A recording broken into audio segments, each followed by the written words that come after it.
আজকে আমরা সমাধান করব সপ্তম শ্রেণীর রায় মার্টিন প্রশ্নবিচিত্রা 2025 ফার্স্ট সেমিস্টারের 16 নম্বর স্কুল।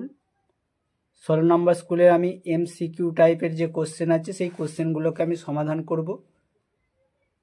তার আগে বলে নিই, যারা যারা আমার ভিডিওটা দেখছো তাদের কাছে একটা ছোট্ট রিকোয়েস্ট, আমার চ্যানেলটাকে সাবস্ক্রাইব করো, কমেন্ট করো, লাইক দাও। তোমাদের একটা সাবস্ক্রাইব, একটা কমেন্ট আমার পরবর্তী ভিডিও বানাতে উৎসাহ দেবে। চলো আজকে আমরা এমসিকিউ টাইপের যে কোশ্চেনগুলো আছে সেই কোশ্চেনগুলোকে সমাধান করব। 16 নম্বর স্কুলে বলছে ব্যস্ত অনুপাত বলতে কি বোঝো? একের দাগের একেরটা। ব্যস্ত অনুপাত, দেখো ব্যস্ত অনুপাত বলতে কি বোঝো?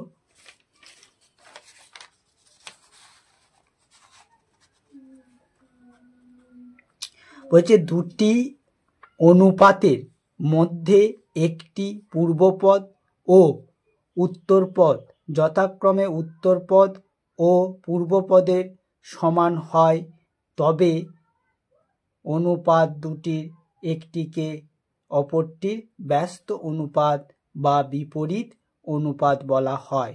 অর্থাৎ A:B অনুপাতের ব্যস্ত অনুপাত হবে B:A। বুঝতে পারলে? দেখো আরেকবার বলে দিচ্ছি, দুটি অনুপাতের মধ্যে একটি পূর্বপদ ও উত্তরপদ যথাক্রমে উত্তরপদ ও পূর্বপদের সমান হয়, তবে অনুপাতের দুটির একটিকে অপরটির ব্যস্ত অনুপাত বা বিপরীত অনুপাত বলা হয়। অর্থাৎ A:B অনুপাতের ব্যস্ত অনুপাত হবে B:A। তারপরে দেখো বলেছে সমানুপাতে পূর্বপদ ও উত্তরপদের অনুপাত কত? তাহলে দেখো আমরা এই উত্তরটা করব।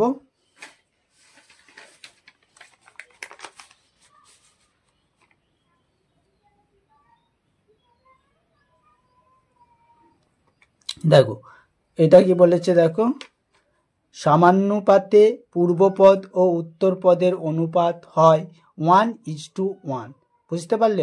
1:1, এইটা হচ্ছে অ্যান্সার। তারপরে 3 নম্বরের কোশ্চেনটা কি বলেছে দেখো। 3 নম্বরের কোশ্চেন আমি 2 নম্বরেরটা করলাম, এবার 3 নম্বরের কোশ্চেনটা সমাধান করব। হচ্ছে 2:5, 7:8, 3:4 মিশ্র অনুপাতে প্রকাশ করো। ঠিক আছে, অপশন এ 21 আছে, অপশন বি এতে আছে 20, অপশন সি এতে আছে, অপশন এ তে আছে 21, অপশন বি এতে অপশন এ তে আছে 21:20। দেখো কি উত্তরটা হবে সেটা আমরা দেখব।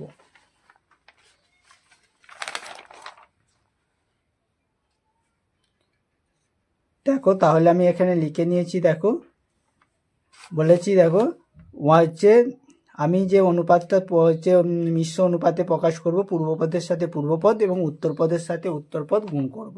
তাহলে দেখো আমি পূর্বপদের সাথে পূর্বপদ, উত্তরপদের সাথে উত্তরপদ আমি একটা সার্কেল আকারে মতো নিয়ে করেছি।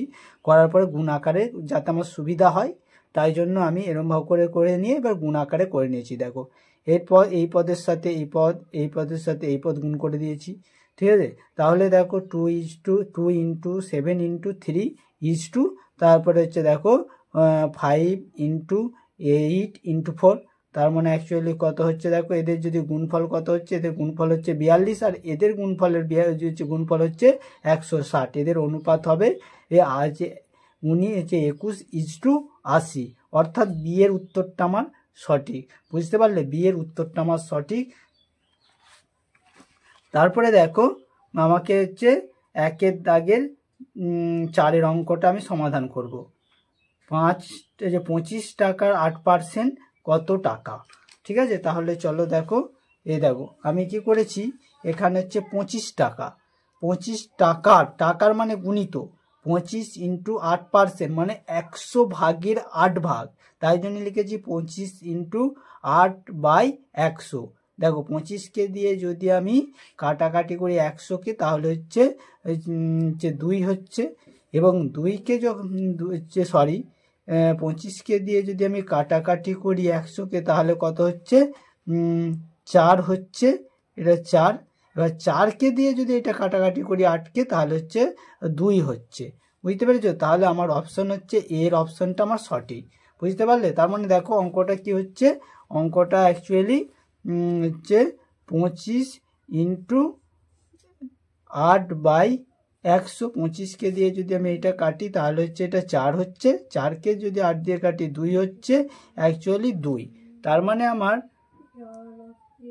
অপশন এটা সঠিক উত্তর। বুঝতে পেরেছি? অপশন এটা হচ্ছে সঠিক উত্তর। তাহলে অপশন এটা হচ্ছে আমার সঠিক উত্তর। তারপরে দেখো বলেছে মান নির্ণয় করতে বলেছে। মান নির্ণয়টা এর আগেও আমি করেছি, অনেক কোশ্চেনেতে রয়েছে, ঠিক আছে। এবারেও আমি মান নির্ণয়টা করে দেখাচ্ছি। দেখো একের দাগের 5এরটা, কারণ এখানে আমরা কি ধরে নিয়েছি, দেখো x টু দি পাওয়ার 0 সমান 1। তাহলে দেখো 3 টু দি পাওয়ার 0 সমান 1 এবং 2 টু দি পাওয়ার 0 সমান 1। তারপরে এদের দুজনে যোগ করছি, যোগ করলে হয়ে যাচ্ছে কত 2, এবং এই হচ্ছে 5 টু দি পাওয়ার 0 সমান 1। তাহলে 2-এর সাথে 1 গুণ করলে কি হয়ে যাচ্ছে, 2 হয়ে যাচ্ছে। তার মানে ওদের এইটার ভ্যালু কত হচ্ছে, এটার ভ্যালু হচ্ছে 2। বুঝতে পারলে? তারপরে দেখো এই কোশ্চেন, এটা 5এরটা এবং 6এরটা দেখো যে -5 এবং -z এর বীজগাণিতিক সংখ্যামালায় জেড সংখ্যামালায় জেডের সংখ্যামূলক সহগ কত? দেখো এই জেডের সংখ্যামূলক সহগ হচ্ছে জেড। বুঝতে পারলে? জেড হবে, এটা উত্তরটা হবে জেড।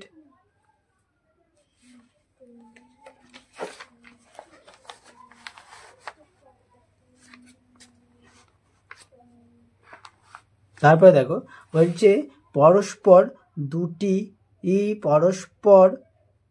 পরস্পর সদৃশ পদ লেখো। তাহলে দেখো এই সদৃশ পদগুলো আমরা লিখতে পারি। তাহলে দেখো 2x আর হচ্ছে 5x। বুঝতে পারলে? 2x এবং 5x। তারপরেরটা দেখো 8এরটা x minus a into x minus B into A হচ্ছে এক্স মাইনাস সি, তারপর ডট মানে গুণিত ডট ডট করে দিয়েছে এক্স মাইনাস জেড, এর মান কি হবে? যদি আমি দেখো এইগুলো যেই পদগুলোকে যদি এরমভাবে করে চলতে থাকে, তাহলে যদি সব একবারে গুণ আকারে লিখি, তাহলে আমার এর মান হবে 0। তার মানে বি এর উত্তর সব কেটে যেয়ে 0 হবে, কারণ বি এর উত্তরটা সঠিক হবে। তারপরে বলে দিয়েছে দেখো x square minus 2x plus 5 সংখ্যামালা x এর সহগ কত হবে? x এর সহগ হবে 2। তারপরে কি বলে দিয়েছে দেখো দুটি 30 ডিগ্রি ও 60 ডিগ্রি এবং 90 ডিগ্রি সেট স্কোয়ারকে মিলিয়ে যে জ্যামিতিক আকৃতির ছবি পাওয়া যায় সেটা হচ্ছে আয়তক্ষেত্র।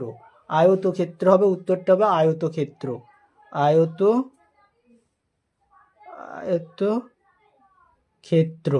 বুঝতে পারলে? তার উত্তরটা হচ্ছে আয়তক্ষেত্র। চলো আমার ভিডিওটা সবাই শেয়ার করো, লাইক দাও, কমেন্ট করো। যারা যারা এখনো আমার চ্যানেলটাকে সাবস্ক্রাইব করোনি তারা আমার চ্যানেলটাকে সাবস্ক্রাইব করো।